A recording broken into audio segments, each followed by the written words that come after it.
Dahil nabubuhay ang karamihan sa mga Pinoy sa mga bansang may Judeo-Christian culture, baka isipin nyo na norm sa buong mundo na pwede mong buksan at basahin ang inyong Bible ng malaya. Maraming Kristiyano ang gustong basahin ito pero hindi nila magawa. Watch until the very last country in this list dahil magiging controversial na naman ito. Kamusta? I'm Jay Aruga, host of this channel where we talk about interesting stories and trivia about the Catholic faith. Itong episode na ito ay tungkol sa top 10 countries in the world na bawal ang Bible. Number 10.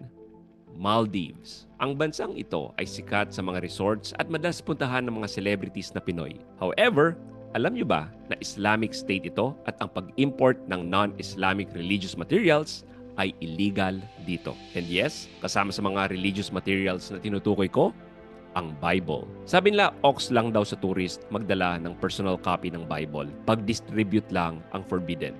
But upon researching, nakakita pa rin ako ng instances na may nahuli ang customs ng Maldives ng mga tourist na nagdala ng sarili ng Christian books. Of course, bawal mag-convert to Christianity ang mga Maldivians.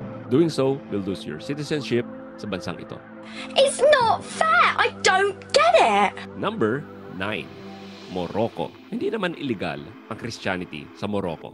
Unlike other countries na persecuted ang mga Christians. May kaibigan nga ako na nagtrabaho sa Morocco who confirmed this. Pwede naman daw mag-congregate ang mga Kristiyano doon. May sikat pa nga na Catholic Cathedral doon na kung tawagin ay Casablanca Cathedral or Church of the Sacred Heart na dinesign ng isang French architect. Pero noong 1956, nung naging independent ang bansang Morocco, ay tinigil na nila ang religious function ng cathedral na yon. And again, bawal mag-evangelize ng Muslim, let alone share our faith to one of them. They arrest Christian converts. Ang Arabic Bible ay parang unicorn sa bansang ito at kung mag-share ka ng Christian materials, it can lead to your arrest. At may mga naaresto sa simpleng pagdadala lang ng Bible sa bansang ito. Number 8.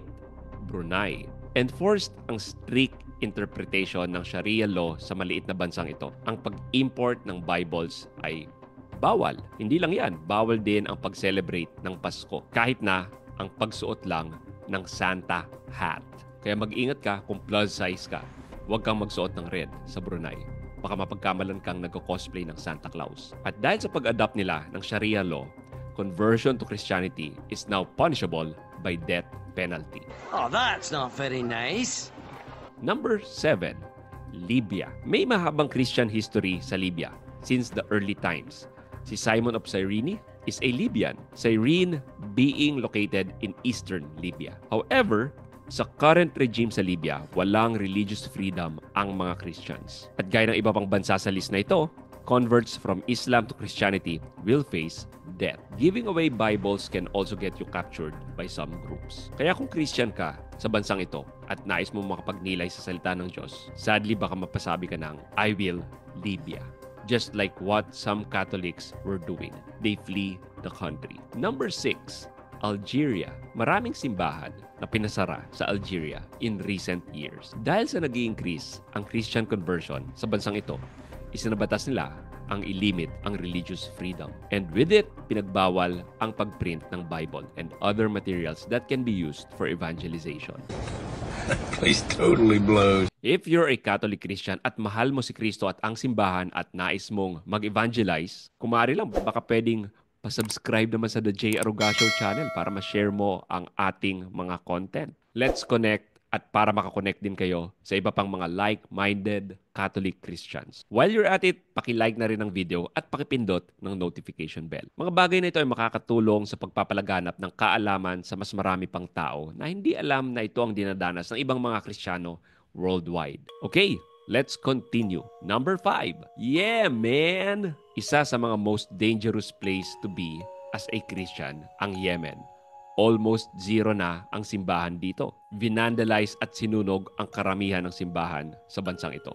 At kapag nag-convert ka to Christianity, i-reject ka ng pamilya mo or worse, i-hunt ka ng isang extremist group. And of course, bawal ang Bible sa bansang ito, lalo na sa Houthi-controlled areas. Ang Houthi ay isang Shia Islamist political group na galing sa Houthi tribe of the region. Number 4. North Korea. Again, North Korea. Kasi may nag-comment last time na bawal pala ang Kristiyano sa Korea. Hindi.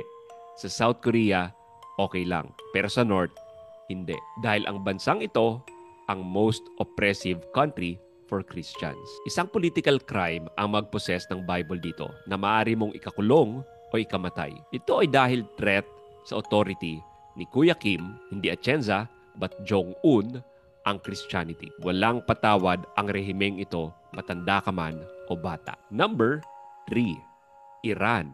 Islamic ang pamahalaan sa Iran, although it allowed some churches to operate compared sa ibang mga bansa sa listahang ito. Although hindi pa rin Christian utopia ang lugar na ito. Bawal pa rin ang Islam to Christian conversion dito.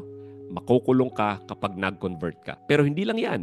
Nag-increase 6-folds ang sentensya kapag nakulong ka sa ganitong klaseng paratang. At syempre, maaari ding makulong ka at masentensya ng 10-year imprisonment kung mahulihan ka ng Bible. Gaya ng turistang ito na nagbakasyon lang kasamang asawa at 2 anak at habang kumakain sa bahay ng kaibigan ay ni-raid ang bahay at natagpo ang may New Testament siya in Farsi language. At yun, huli. Number 2, Afghanistan. After ng Taliban takeover, talagang nagtago na underground ang mga Christian. Walang simbahan dito at nilimas ng gobyerno nila ang quote-unquote un-Islamic books. Siyempre, kasama na doon ang Bible.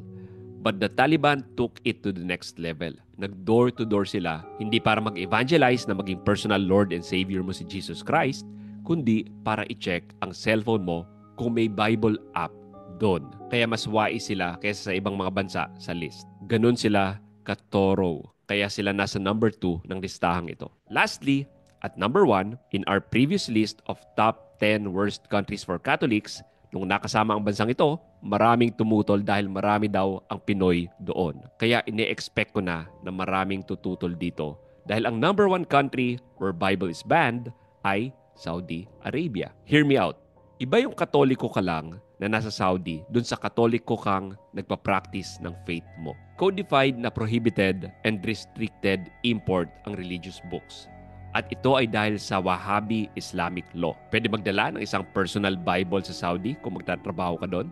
Kung more than one, you're risking it. Baka mapagkamalan ka nilang nag-smuggle. Also, bawal din ang pagbabasa ng Bible in public sa Saudi. Walang simbahan sa Saudi. Ang tanong ko nga sa mga nagsasabing, ang daming Pinoy na Katoliko sa Saudi ah. Kung ganon, nakapag-celebrate ba ng misa ang Katolikong pari doon para ma-fulfill ang Sunday obligation nila? Of course, ang sagot ay hindi. So nabanggit ko ang video about the top 10 worst countries for Catholics. Kayo na bahalang humusga kung mapanood nyo ito. Saan nyo ito mapapanood? Makiklik nyo ang link sa video right here.